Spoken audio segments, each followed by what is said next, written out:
Hi, I'm Tony with Harper Therapy, and I am here with Alejandra. Hi. She's one of our wonderful therapists at Harper Therapy. And this week we are talking about, this month, because we're starting a whole new month, on emotional intelligence. So, how do you define emotional intelligence? Well, emotional intelligence is when you're able to control your emotions, express your emotions without exploding, but you're also able to handle someone else's emotions. Because I think that's an issue with a lot of people. They don't know how to hold another space for another person to be like, this is Right. how I feel. It's Right. too much for them. Right. Well, and that's I had like a Brene Brown moment when I was reading your blog where I was like, okay, we're going to have to say that twice. Because you had commented in your blog about if you find your opening line, if you find yourself being questioned or you get explosive and you're always trying to fix it, maybe you need to flip that lens and figure out what's going on for you and what is that what is that emotion like for you. Yes. Because what happens is like, sometimes it's for people you're just hearing from your partner or someone else. Well, you're always just trying to solve a problem for me. Or you just always try to fix it right away. Or you just try to avoid it. So we're trying to do all these other things for people so we come across like we're emotionally intelligent.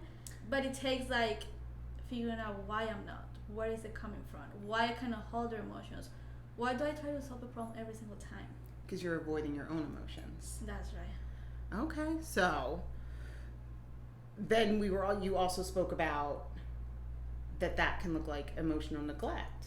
Yes, it is. Because if it's not like every single person that is not emotionally intelligent comes this, but it's most likely if you don't know how to be emotionally intelligent, it's because it was never taught to you.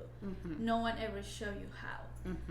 And when there's a lack of that, we call that emotional neglect. Right. Well, and I think a lot of people struggle with that, and because when you hear things like abuse, neglect, right away people are like, "Oh no, not me." Yeah. Oh no, I'm not abused. I'm not neglected. That never happened.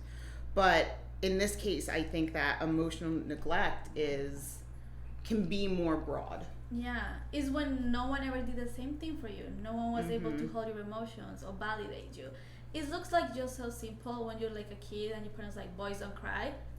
That can be emotional neglect because everyone cries. Absolutely. Even if you're a boy, a girl, a dog. Everyone has emotions. Cries. Everyone has that emotions. rainbow. So Absolutely. that's emotional neglect of being like, I can even tell my parents I don't want to do this or I'm uncomfortable because I'm afraid of how they're going to react. They were no emotional intelligence. So they were neglecting your emotions. And that's how you learn it. Okay. So if you find that you are unable to recognize your emotions, you easily explode when people address your emotions, would you say that would be a good sign? And you always want to fix it.